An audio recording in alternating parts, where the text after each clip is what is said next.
Poetry Moment, read by Clarica.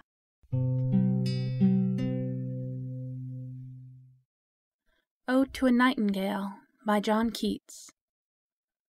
My heart aches, and a drowsy numbness pains my sense, as though of hemlock I had drunk, or emptied some dull opiate to the drains, 1 minute past, and lethwards had sunk.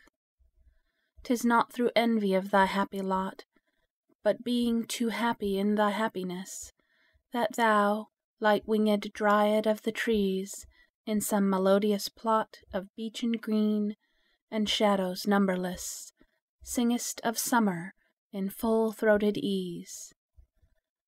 Oh, for a draught of vintage that hath been cooled a long age in the deep delved earth, tasting of Flora and the country green, dance and provençal song, and sunburnt mirth. Oh, for a beaker full of the warm south, full of the true, the bushful hippocrene, with beaded bubbles winking at the brim, and purple-stained mouth, that I might drink and leave the world unseen, and with thee fade away into the forest dim. Fade far away, dissolve and quite forget what thou among the leaves hast never known, the weariness, the fever, and the fret, here where men sit and hear each other groan, where palsy shakes a few sad last grey hairs, where youth grows pale and spectre thin, and dies, where but to think is to be full of sorrow and leaden-eyed despairs, where beauty cannot keep her lustrous eyes, or new love pine at them beyond tomorrow. Away, away! For I will fly to thee, not charioted by Bacchus and his pards, but on the viewless wings of poesy, though the dull brain perplexes and retards.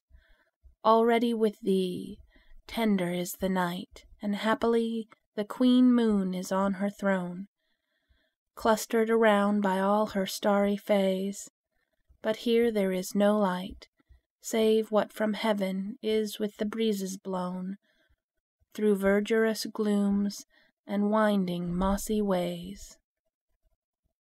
I cannot see what flowers are at my feet, nor what soft incense hangs upon the boughs, but in embalmed darkness guess each sweet wherewith the seasonable month endows, the grass, the thicket, and the fruit-tree wild, white hawthorn and the pastoral eglantine, fast fading violets covered up in leaves, and mid-May's eldest child, the coming musk rose, full of dewy wine, the murmurous haunt of flies on summer eves. Darkling I listen, and for many a time I have been half in love with easeful death, called him soft names in many a mused rhyme, to take into the air my quiet breath. Now more than ever seems it rich to die, to cease upon the midnight with no pain, while thou art pouring forth thy soul abroad in such ecstasy. Still wouldst thou sing, and I have ears in vain, to thy high requiem become a sod. Thou wast not born for death, immortal bird. No hungry generations tread thee down.